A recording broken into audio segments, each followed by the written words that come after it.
ఇప్పుడు ఎందుకంటే ఒక క్రాష్ జరిగింది. క్రాషు 787 బోయింగ్ 787 బార్ 8 డ్రీమ్ లైనర్ విమానం. అందులో 242 మంది ప్రయాణిస్తున్నారు. Including pilot and crew. So, 241 మంది చనిపోయినారు. ఒక్క రమేష్ విశ్వాస్ కుమార్ తప్ప మిగతా అందరూ కూడా చనిపోయారు. అతను మాత్రం పెద్ద గాయాలు ఎక్కువగా కూడా లేదు. హాయిగానే ఉన్నాడు. సో, అయితే ఈ 241 మంది ప్లస్ 38 మంది మెడికల్ స్టూడెంట్లు ఇప్పటి వరకు మనకు అందుతున్న సమాచారం ప్రకారం డాక్టర్లు 38 మంది చనిపోయినారు. టోటల్‌గా 279 మంది ఇప్పటి వరకు చనిపోయినట్టు చెప్తున్నారు. సో, ఇదేందంటే విమానం కూలినప్పుడు మంటలు ఎందుకంటే ఫ్యూయల్ 1,50,000 లీటర్స్ ఏవియేషన్ ఫ్యూయల్ ఉంది దాంట్లో. సో, అందువల్ల అది ఒక్కసారిగా మండుకున్నప్పుడు ఏమైందంటే దాదాపు 1500 సెల్సియస్ డిగ్రీ ఉష్ణోగ్రత అక్కడ రిలీజ్ అయింది. అందువల్ల ఆ స్థాయి మామూలుగా మనం 40 డిగ్రీలకే ఇక్కడ ఎండల్లో మన వల్ల కాకుండా ఉంటాం బయటికి. 40 వస్తేనే బయట కోడిగుడ్లు, ఆమ్లెట్‌లు ఇవన్నీ కనపడుతుంటాయి. అలాంటిది 1500 అంటే మనం ఊహించుకోవచ్చు. బర్న్ అయిపోయినాయి. మొత్తం కరిగిపోయినాయి బాడీలన్నీ. సో, ఈ నేపథ్యంలో ఏమైందంటే, ఇప్పుడు ఎవరి బాడీ ఏంటి? బాడీనే లేనప్పుడు దేన్ని ఎలాగా గుర్తించాలి అన్నది పెద్ద ప్రశ్న. ఈ వీళ్ళందరినీ ఈ శిథిలాల శరీర శిథిలాలన్నిటిని గూడా దగ్గరలో ఉన్న అహ్మదాబాద్ సివిల్ హాస్పిటల్ అని ఉంది. అక్కడికి తీసుకొచ్చారు. ఇప్పుడేమైందంటే ఇందులో మళ్ళీ 53 మంది యూకే అంటే ఇంగ్లాండ్‌కి సంబంధించిన ప్రయాణికులు, 7 మంది పోర్చుగీస్ ప్రయాణికులు, ఒక కెనడియన్ ప్రయాణికులు ప్యాసింజర్ ఉన్నారు. సో, ఇప్పుడు వాళ్ళు తర్వాత దేశంలో వివిధ ప్లేసుల నుంచి ఇక్కడి నుంచి అంటే ముఖ్యంగా నార్త్ ఇండియాలో లేకపోతే గుజరాత్‌లో ఇక్కడి నుంచి లండన్‌కి వెళ్తున్న వాళ్ళు ఎందుకంటే లండన్‌లో గాతిక్ ఎయిర్‌పోర్ట్‌కి ఇది ఎళ్తుంది.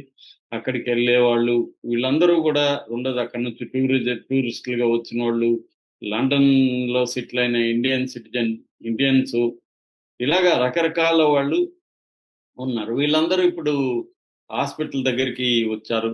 ఇదేందంటే వీళ్ళని ఎలా గుర్తించాలనేది వెరీ ఇంపార్టెంట్. ఇప్పుడేందంటే రెండే మార్గాలున్నాయి. ఒకటి డీఎన్ఏ మ్యాపింగ్.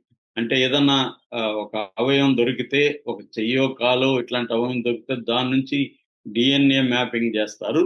తర్వాత ఈ బంధువుల అంటే వాళ్ళ నాన్న గావచ్చు, కొడుకు గావచ్చు, కూతురు గావచ్చు అంటే పిల్లలు గావచ్చు, తల్లిదండ్రులు గావచ్చు, అన్నదమ్ములు గావచ్చు వాళ్ళ డీఎన్ఏని మ్యాచ్ చేయాలి. ఇప్పుడు ఈ డీఎన్ఏని మ్యాచ్ చేయాలంటే దాదాపు అన్నీ కలిపి ఒక 1000 మందికి డీఎన్ఏ టెస్టులు చేయాలి. సో, ఇప్పుడు ఒక్కొక్క డీఎన్ఏ టెస్ట్ చేసి దాని రిజల్ట్‌లు వచ్చి దాని మ్యాచింగ్ ఇదంతా ఒక్కొక్క ప్రాసెస్‌కి మినిమమ్ 70 గంటల నుంచి 100 గంటలు పట్టే అవకాశం ఉంది. రెండవది ఆ డీఎన్ఏ కూడా కుదరని పక్షంలో మొత్తం బాడీ అంతా కాలిపోయిన పక్షంలో ఏమవుతుందంటే డెంటల్ రికార్డ్స్ పళ్ళు మాత్రం కాలిపోకుండా కంప్లీట్‌గా కాలిపోకుండా ఉంటాయి.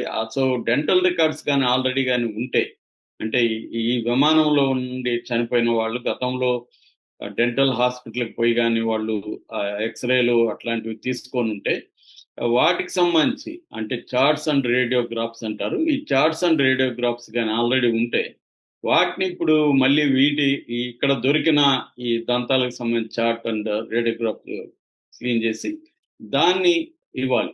ఇదంతా కూడా విచిత్రమైన విషయం. మనకి గతంలో మంగళూరులో 2010లో ఎయిర్ ఇండియా ఎక్స్‌ప్రెస్ క్రాష్ అయినప్పుడు గూడా దాదాపు 22 బాడీస్‌ని ఐడెంటిఫై చేయలేకపోయారు.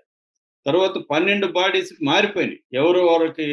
ఎవరు ఒకరి బాడీ ఇంకొకరికి ఇచ్చేసిన ఇది అక్కడ ఉంది. ఆ తర్వాత వాళ్ళు గుర్తించారు. ఏదో వాళ్ళ కొండ గుర్తులుంటాయి. చేతి మీద మచ్చో, ఇంకోటో వాళ్ళు కనిపెట్టే అవకాశం ఉంటది వాళ్ళ తల్లిదండ్రులు. సో, అలాగా మారిపోయి అప్పుడు గూడా పెద్ద గోలయింది. సో, ఇప్పుడు గూడా ఇదే పరిస్థితనమాట ఇక్కడ. సో, డాక్టర్లకి, నర్సులకి వాళ్ళకే హారిబుల్ సిట్యుయేషన్. ఎందుకంటే ముక్కలు ముక్కలైపోయినాయి. బర్న్ అయిపోయింది. ఆ స్మెల్లు, ఆ దృశ్యాలు వాళ్ళు గూడా మనుషులే గదా! వాళ్ళు ఇప్పుడు జీవితంలో ఇలాంటిది ఎప్పుడు చూడలేదు. సో, ఒక్కసారిగా ఇంత ఇదవ్వడంతో అవన్నీ చేయడానికి స్టాఫ్‌లు సరిపోరు. అదొక ప్రాబ్లమ్ అయితే లాజిస్టికల్ ప్రాబ్లమ్. ఇప్పుడు వచ్చే వాళ్ళకందరికీ ఎయిర్ ఇండియా వాళ్ళు మేము ప్రొవైడ్ చేస్తాము. ట్రావెల్ ట్రాన్స్‌పోర్టు తర్వాత ఇక్కడ అకామిడేషన్ అన్నారు గానీ అది కరెక్ట్‌గా జరగట్లేదని జెప్తున్నారు. ఎందుకంటే మళ్ళీ ఎవడి లైఫ్‌లో వాడు పడిపోతారు. ఎవరి సమస్యలో